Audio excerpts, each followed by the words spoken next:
விக்னேஷ் சிவன் இயக்கத்தில் சிவகார்த்திகேயன் நடிக்க உள்ள படத்தில் அவருக்கு ஜோடியாக நடிக்க நயன்தாரா சம்மதம் தெரிவித்துள்ளாராம். தமிழில் வெற்றி பட நாயகியாக வலம் வருபவர் நயன்தாரா. கடந்த ஆண்டு அவரது தனி ஒருவன், மாயா, நானும் ரவுடிதான் வெற்றிகளை தொடர்ந்து அவர் தனது சம்பளத்தை அதிகரித்துள்ளதாக கூறப்படுகிறது. ஆனாலும் நயன்தாராவே தான் வேண்டும் என அவரது வீட்டு வாசலில் இயக்குநர்களும் தயாரிப்பாளர்களும் தவம் கிடக்கின்றனர். இந்நிலையில் சிம்பு ஜோடியாக நயன்தாரா நடித்த இது நம்மால் விரைவில் ரிலீஸ் ஆக உள்ளது. இப்படத்தை ரசிகர்கள் ஆர்வமுடன் எதிர்பார்த்து கொண்டிருக்கின்றனர்.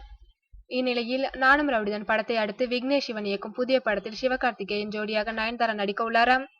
ரஜினி முருகன் வெற்றிகரமாக தியேட்டரில் ஓடிக்கொண்டிருக்கும் நிலையில் அடுத்ததாக ஜெயம் ராஜா மற்றும் விக்னேஷ் சிவன் படங்களில் நடிக்க இருக்கின்றார் சிவகார்த்திகேயன்.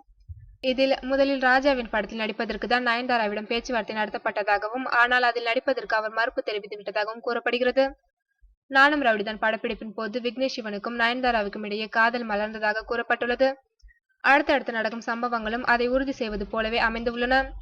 இந்நிலையில் விக்னேஷ் சிவன் கேட்டுக்கொண்டதற்காக அவரது இயக்கத்தில் சிவகார்த்திகேயன் ஜோடியாக நயன்தாரா நடிக்க சம்மதம் தெரிவித்திருப்பதாக தகவல்கள் வெளியாகியுள்ளன.